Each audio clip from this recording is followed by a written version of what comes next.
The editorial in yesterday's Australian newspaper acknowledges the terrible flooding at Lismore, but also explains, based on my research, that it's wrong for the Australian Bureau of Meteorology to suggest that there's a new 24-hour rainfall record at Lismore, because there's not. Now, in their February report, the Bureau talked about a new record at Lismore of 146.8 millimetres, but that's because they were only looking at the rainfall weather station at the Lismore airport.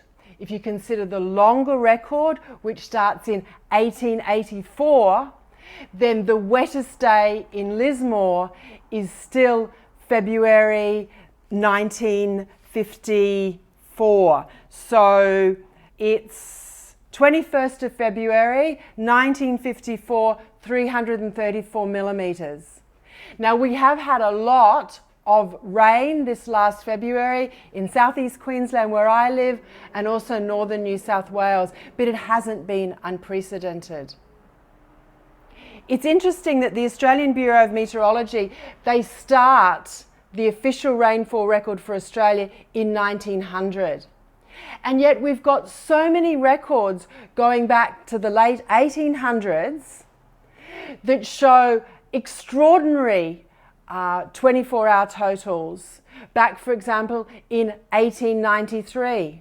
And then just 5 years later, in 1898, extraordinary high 24-hour rainfall records for northern New South Wales and also southeast Queensland. Not a lot of people know that the highest 24-hour record for Australia is Cromhurst, 3rd of February 1893, 907 millimetres. 907 millimetres fell in just 24 hours in the Upper Brisbane catchment at Cromhurst. That's more than 100 years ago.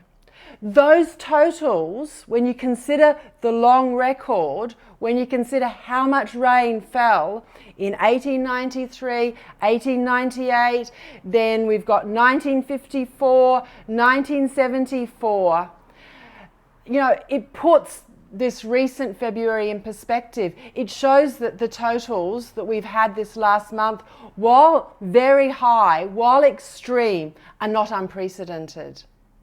So it's not logical to blame the recent flooding on human-caused catastrophic global warming, because when you look at the long record, the predictions of the theory are not fulfilled. If you look at places like Lismore, Casino, Gayndah, Maryborough, even Brisbane, there is no increase in the number of extremely wet days or the volume of rain that's fallen. Okay, so let's have a look at a few charts. So what I've got here is Casino. It's got an extraordinary long record, 1880 to 2021. Now, I'm not including 2022 because this year is not finished yet, okay?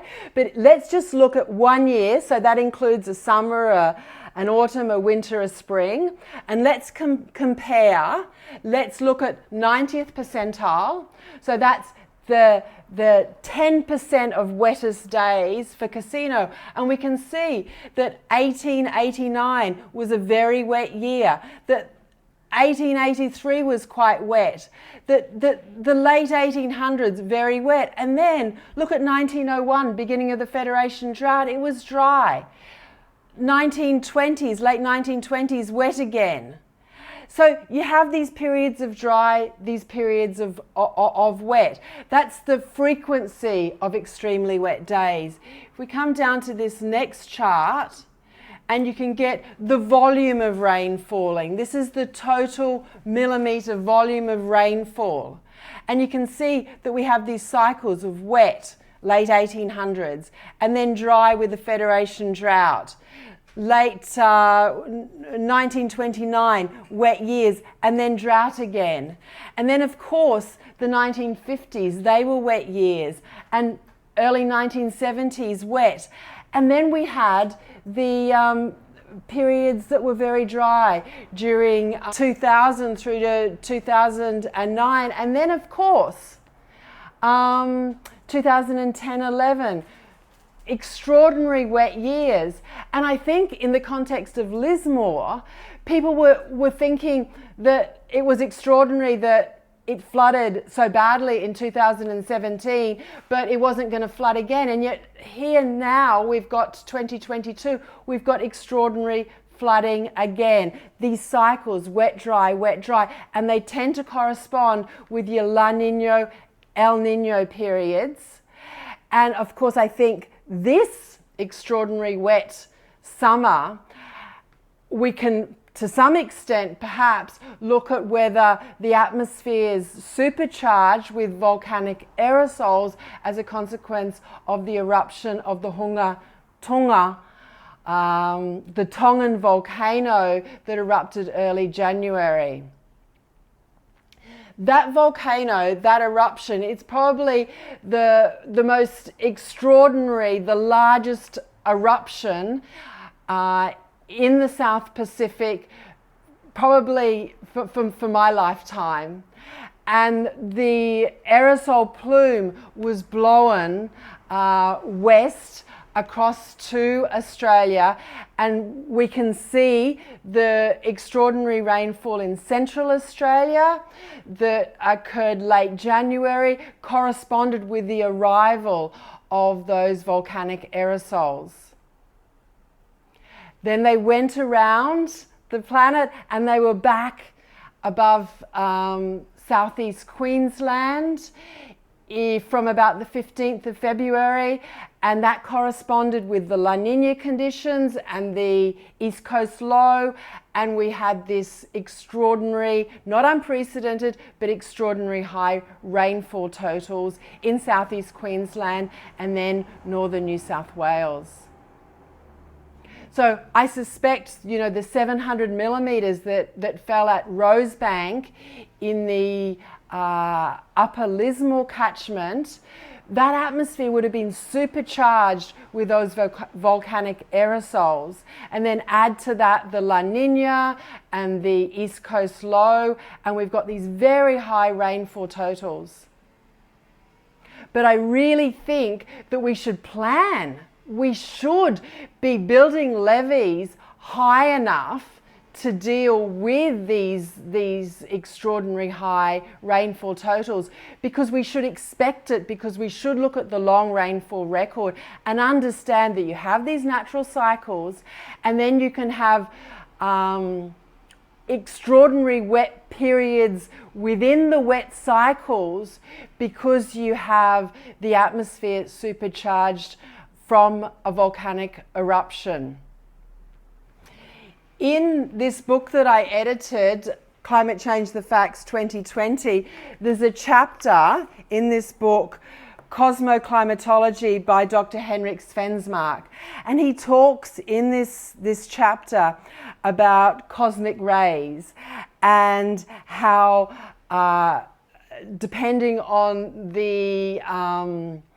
the sun and levels of electromagnetism, you can have more cosmic rays coming through, and then you've got condensation nuclei, and you're going to have periods of higher rainfall.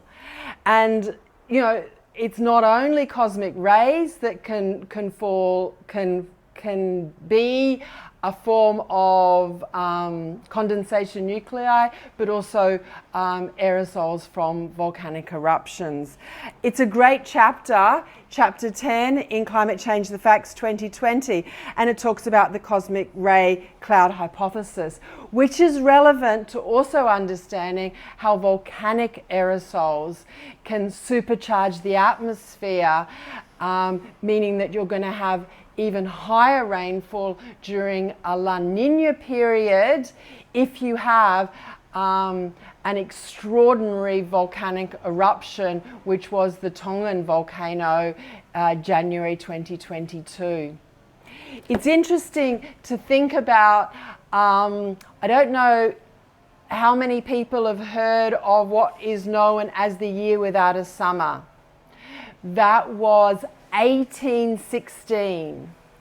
They talked about 1816 in Europe as being the year without a summer, and it followed the eruption of a volcano, Mount Tambora in Indonesia in April 1815. So you had this volcanic eruption in Indonesia in April 1815, and then the volcanic aerosols ending up in the northern hemisphere, and we had global cooling and we had incessant rain over 3 summers, and we had failed crops.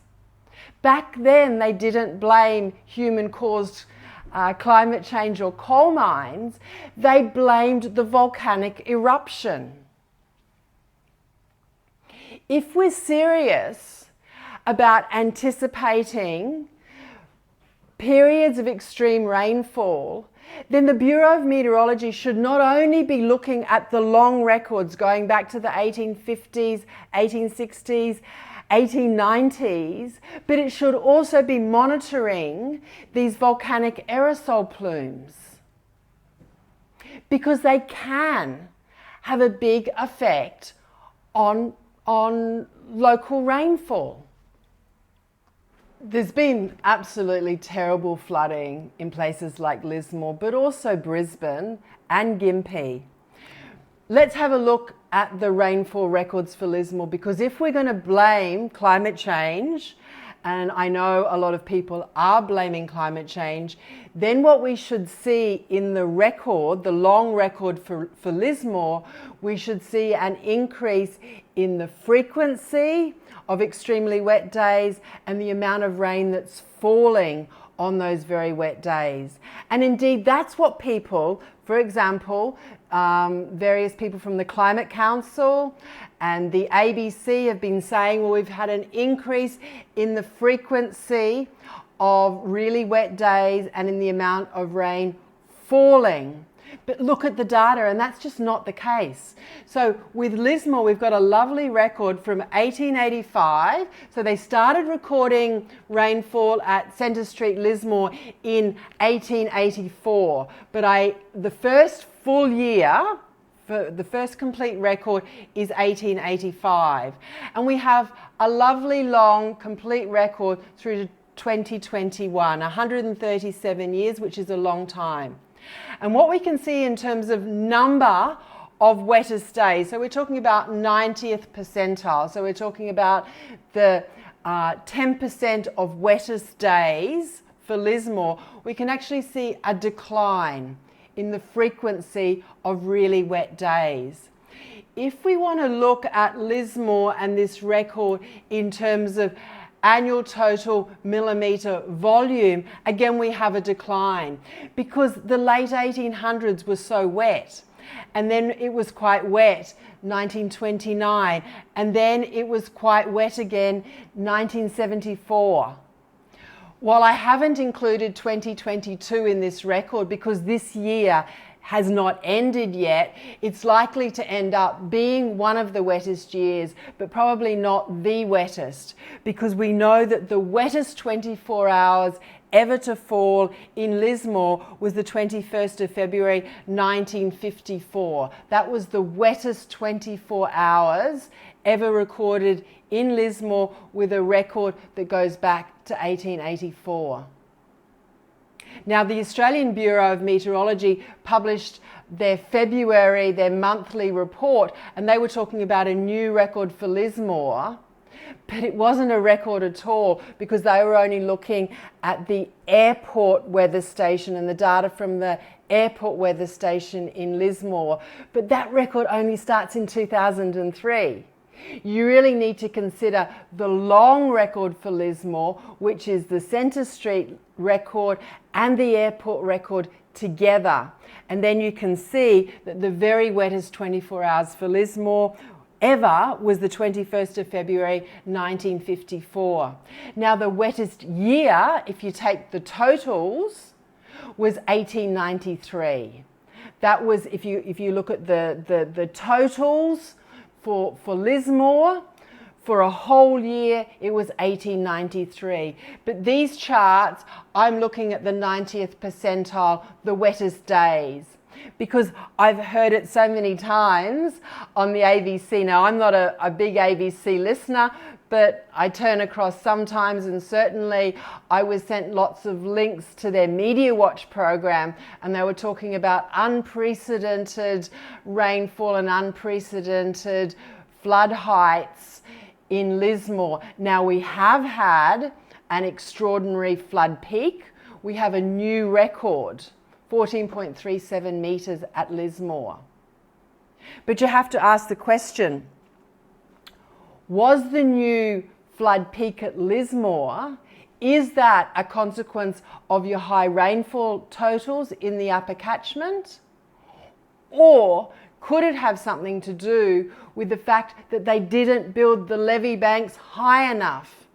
And instead of the levee saving the Lismore CBD, what it's actually done is it's exacerbated the flooding by stopping the water getting away, by forming something of a choke and holding back the water. So it's pushing the flood peak up for the same rainfall.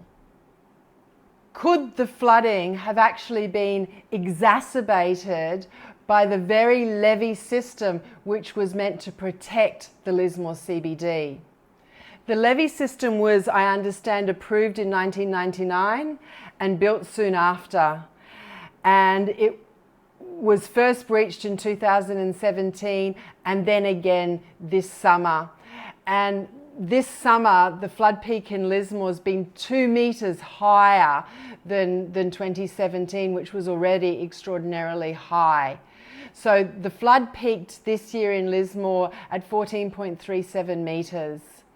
Devastating for that community. People can say, well, you know, you're just looking at the rainfall record for Lismore, but what's more important is the rain that falls in the upper catchment. And I agree, but we don't have any really long rainfall records for places like Rosebank. That record only starts in 1965.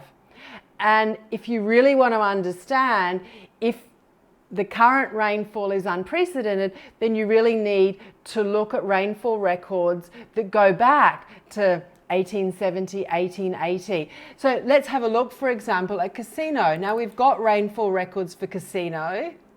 Now I've put these charts together with the help, and I should acknowledge Chris Gillam. He's a guy who I work with in Western Australia, and he was talking to me about, well, let's look at not only the frequency, but also the volume of rain falling at places like Casino. And what we can see is that for Casino, if we look at the frequency of really wet days, you know, some extraordinary, you know, year after year, when we had so many of these very wet days, 1889, 1895, you know, very wet years at Casino, and Casino is quite close to Lismore. And then 1929 was another wet year, 1974. So here we're looking at the top 10%. Let's do Gympie rainfall numbers. So we've got a very long record for Gympie. It goes back to 1888.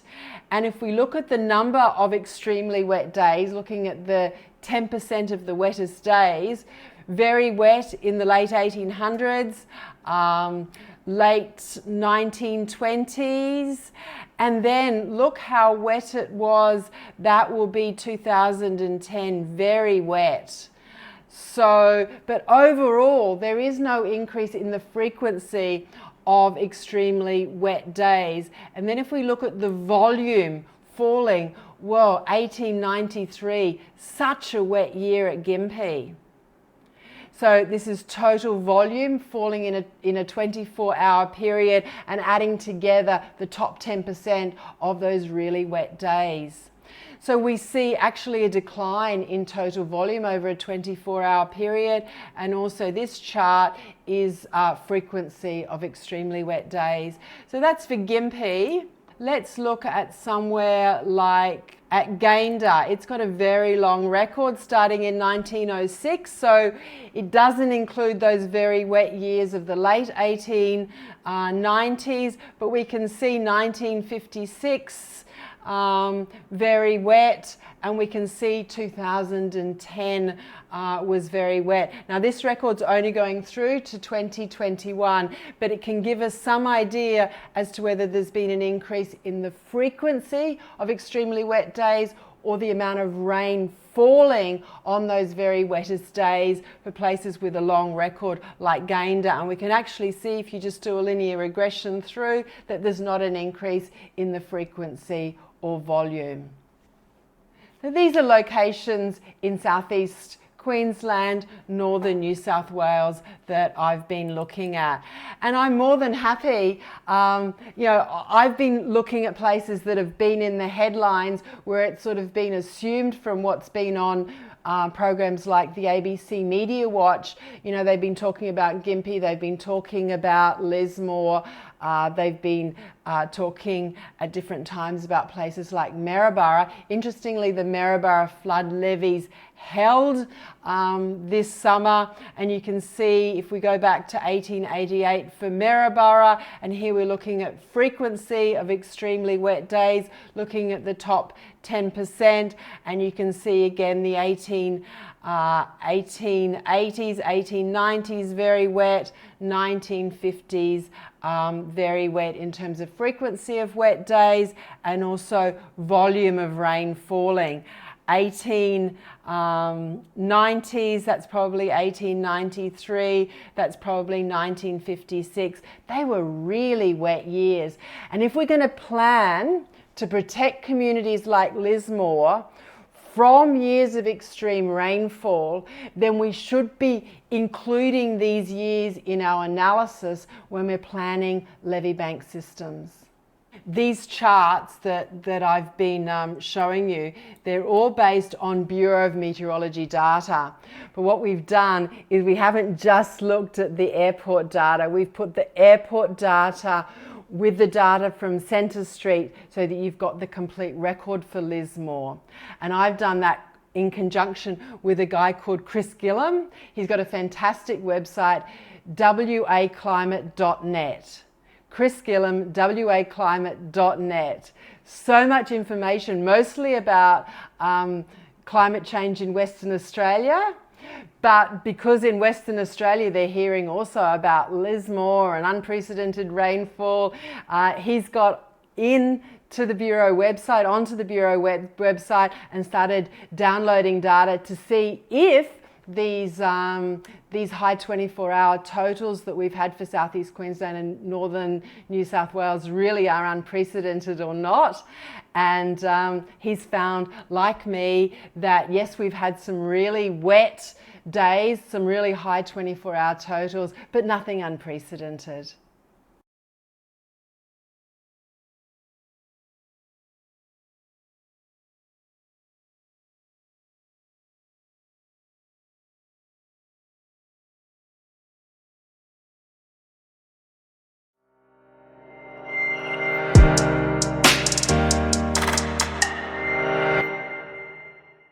When it was in the Australian, he said, they're lifting your stuff, Jen, and they're not acknowledging it. So I shot an email through to Graham and he said, yeah, we're going to do an article and we'll acknowledge it down the track.